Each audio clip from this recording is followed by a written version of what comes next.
Some towns are unusual because of where they sit. Barley is unusual because the border runs through everyday life. In the flat countryside between Belgium and the Netherlands, there is a settlement that is not simply Belgian or Dutch.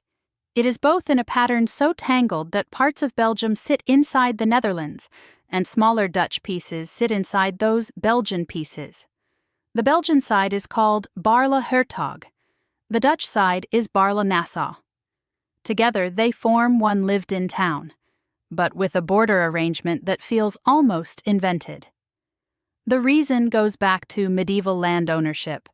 Local lords granted traded and inherited pieces of land long before modern nation-states cared about neat boundary lines. Over time, those scattered property rights hardened into official borders. What began as local landholding became an international puzzle. The oddity is not just symbolic. In parts of Baarle, different rules can apply depending on which side of the border a doorway belongs to. Addresses, taxes, local services, and regulations have all had to adapt to a town divided at the scale of streets and buildings. During periods when neighboring countries had different rules, that division became especially noticeable. A cafe, a shop, or a household could find itself affected not by distance, but by which jurisdiction claimed the entrance. And yet Baarle is not a frozen curiosity. People live with the arrangement, municipal workers coordinate across it. Visitors come because it turns a normally invisible idea, the national border, into something close, practical, and strangely intimate. For residents, the border is not a distant national edge.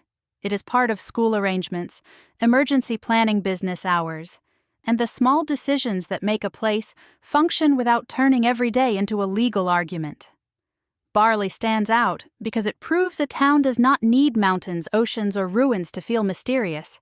Sometimes the strangest geography is hidden in paperwork history and the address on a front door. At the edge of Alaska's Prince William Sound, there is a town where many residents share the same giant building. Whittier is small, remote, and famous for an arrangement that sounds like a survival plan. A large share of the community lives in Beagich Towers, a former military building converted into apartments. Inside the same structure are homes, local offices, and connections to everyday services. This did not happen because someone wanted a novelty town. It came from geography and weather. Whittier sits in a narrow coastal setting surrounded by mountains and exposed to heavy snow, rain, and harsh conditions.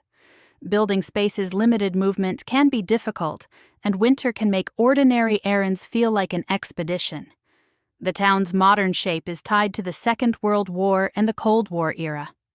The U.S. military developed Whittier as a strategic port because its location offered access to deep water and a protected route into interior Alaska.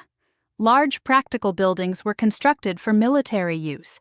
When the military presence faded, the town inherited an infrastructure built for a very different purpose. One of Whittier's most unusual features is its access. Road traffic reaches the town through the Anton Anderson Memorial Tunnel, a long shared route through the mountains used by vehicles and trains at scheduled times. That means coming and going is not quite like driving into an ordinary town. Daily life still reflects that geography, services are compact, neighbors are close.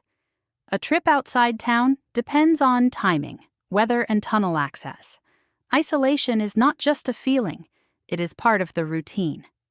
Whittier fascinates people because it turns the idea of a town inside out. Instead of spreading across a landscape, it concentrates itself for shelter, efficiency, and survival. It is a reminder that in extreme places, geography does not merely surround a community. It shapes the walls, the schedules, and the way people share space. In the Australian outback, one town became famous because part of it escaped underground. Coober Pedy sits in South Australia, far from the cool coastal cities most visitors imagine first. The surrounding region is dry, open, and brutally hot in summer. On the surface, ordinary buildings can struggle against the heat. Underground, the temperature is far steadier. That simple fact helped shape one of the world's strangest towns. Coober Pedy grew because of opal. In the early 20th century, Valuable opal deposits drew miners into a remote landscape where comfort was scarce and shade mattered.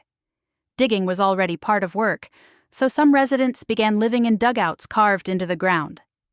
These underground homes were not primitive hiding places. Over time, many became comfortable houses with rooms, electricity ventilation, and practical layouts. The same idea expanded to churches, guest rooms, shops, and other community spaces. The town adapted by using the earth itself as insulation. Coober Pedy geography still shapes daily life. Heat affects when people move around how buildings are designed and how visitors experience the place. Mining also remains part of the town's identity.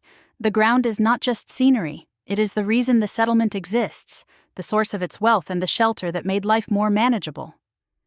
What makes Coober Pedy so fascinating is the contrast between isolation and invention.